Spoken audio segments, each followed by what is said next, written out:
Welcome back to Brighter Rays. We're going through a study called God on My Side, and it's in Genesis chapter 31. Today we're looking at verses 36 through 42, and we're going to see how Jacob unloads. That's right, he's going to unload on Laban. It's about time, you think. He's only human, so...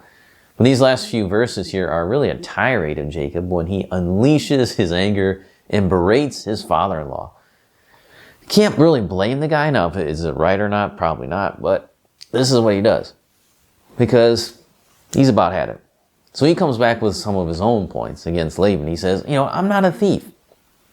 In 36 through 37, he argues that he has not stolen anything and demands the proof. If Laban has proof, he should bring it forward and let the people judge. He says, bring it out. Let's see it. What did I steal from you? I'm not a thief, so stop accusing me of being a thief. Then he says, I've served you well. In 38 through 40, he says, for 20 years, he's been serving Laban. He has always done right by him.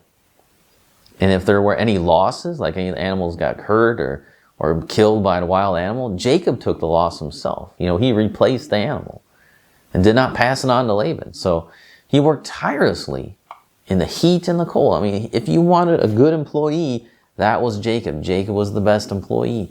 If something got broken while he was working, he spent his own money to replace it. This is a great employee. That's what he's saying. And it was hot. I was out in the hot wind, out in the cold nights. Man, I was out there keeping your animals.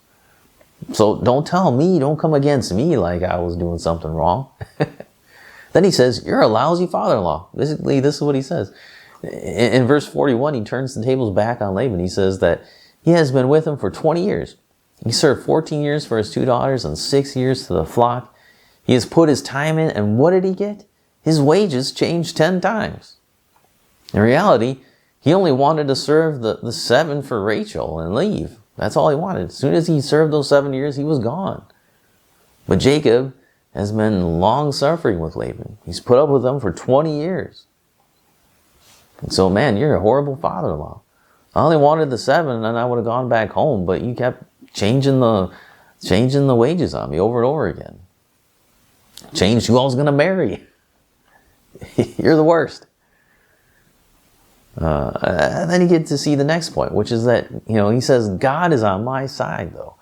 Jacob said, if it weren't for God, and it was just up to Laban, he would be leaving empty-handed. Jacob calls God the God of his father, the God of Abraham, and the fear of Isaac.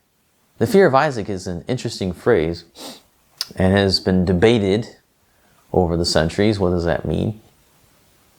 And we'll see it in the next section too. He makes a sacrifice, and it's to the fear of Isaac, where Laban is making his oath on the God of Abraham, the God of Nahor.